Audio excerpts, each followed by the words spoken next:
The study, entitled Towards a Grammar of Portuguese Sign Language, it was published in 1994, is regarded as one of the main scientific contributions to the recognition of Portuguese Sign Language in the Constitution of the Portuguese Republic.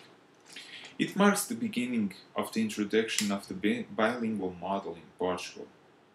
The start of the legalization of bilingual education can be found in a governmental report in 1998, in which it was declared that units for the support of deaf students would be established as an answer to their social, cultural, and linguistic heterogeneity. These units were organized vertically as a place for deaf students from preschool, primary, and middle schools, where the Portuguese Sign Language and the written and eventually spoken Portuguese language would be taught. Actually, this was the first time public schools were obliged to provide equal learning facilities for studying two languages. Concentration of deaf students in some schools was needed to employ deaf teachers of Portuguese Sign Language, interpreters, and speech therapists. These bilingual principles were reinforced in the Education Act No. 3 of 2008, in which very concrete conditions for implementation were laid down. Moreover, the institutionalization of reference schools was arranged, which renders powerfully the importance of bilingual education through the introduction of Portuguese Sign Language as first and the oral as second language. According to this Education Act, education to deaf children has to be provided in bilingual environments, with professionals proficient in Portuguese Sign Language. The main objective is to give the child the opportunity to immerse in a linguistic environment where the acquisition of sign language as first language and the communication with deaf peers have the highest priority from the time he or she enters preschool at the age of 3.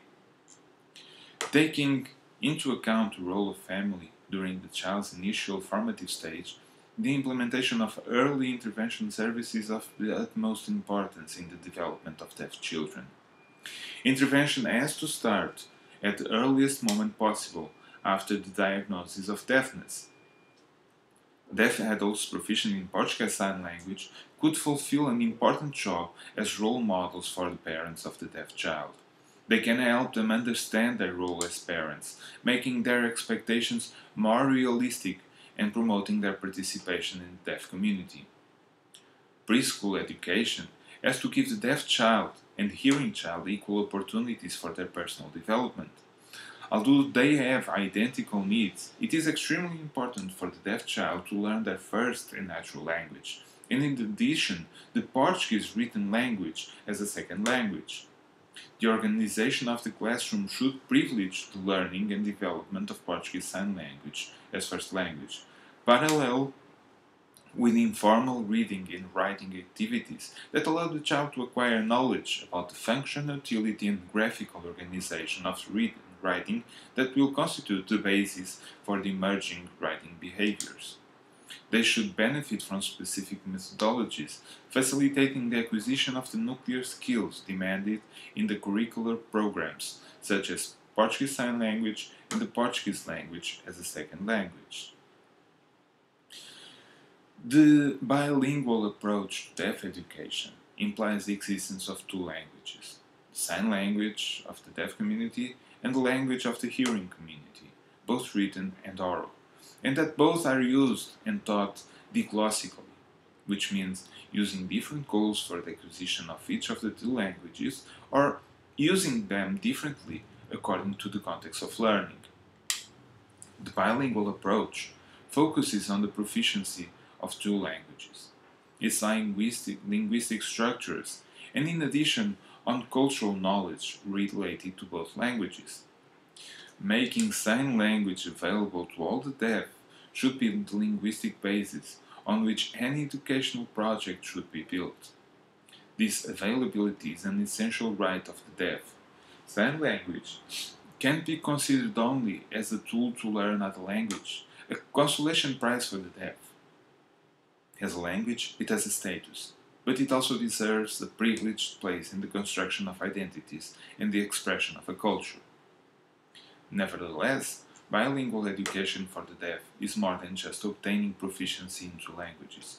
We have to take in mind that the deaf are not a homogeneous group, but individuals with different needs who will fulfill different roles in society and whose cultural background, with its specificity, logic, and history, needs to be addressed as well. This means also that we have to be aware of the everyday invention of deafness. The bilingual initiative, being more than a new instructional method, is for sure a better access route to education. Our most significant concern is the permanent alphabetization process. Our most significant challenge is to implement an authentic educational model that probably differs from any bilingual model used so far. For deaf children, it's not an advantage, but rather a need. In a united Europe, new trends and theories reflect windows of opportunities for deaf education. Although the debate about an all-inclusive school is swirling around, persuasive in action, other routes could provide other new and promising ways of thinking in order to sign deafness into education.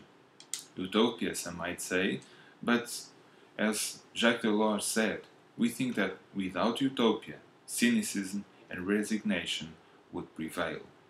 Thank you very much.